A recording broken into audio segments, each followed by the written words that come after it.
Hey guys, I remember a little while ago watching a movie called San Andreas, which is somewhat corny but somewhat entertaining, starring Dwayne "The Rock" Johnson.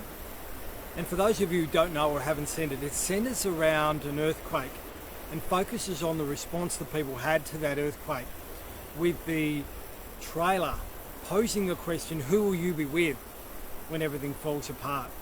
Which is a great question to get people involved in the movie and get them interested in it. But a better question for life is, who will you be when your earthquake happens? So we're all going to be subjected to our own personal earthquakes and tremors as life goes on, where we feel like the ground's shifting beneath our feet and we feel like we're losing our footing, where we forget what we know, where we panic and we let fear take over. And like many, I've experienced my own personal earthquakes and tremors. And what I've learned through this is the best way to tackle it is to check your footing. Because these things are going to happen in life as we go on. They're inevitable. There's going to be ups and downs, there's going to be quakes, and there's going to be tremors.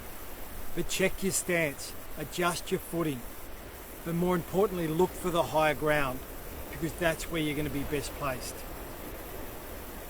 Within the tremors and the quakes that we experience, there are lessons, there are gifts, there are tools that we can use to help push us on and get us through that next one. So these earthquakes and these tremors in life can be good things. Mountains are made from earthquakes.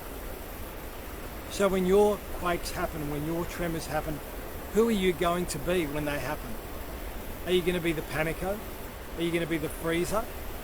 Or are you going to be the person who takes charge, who looks for that high ground, who adjusts your footing?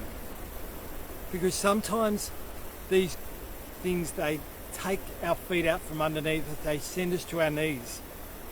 But even on our knees, we can still remember that in this moment, we're still breathing, we're still alive, so we can still get back up and face another day and have lots more enjoyable days ahead of us. Adjust your footing and look for your higher ground when things challenge you. And by doing that, you give yourself every chance for all the progress that you want. Thanks for watching. Talk to you next week. Bye guys.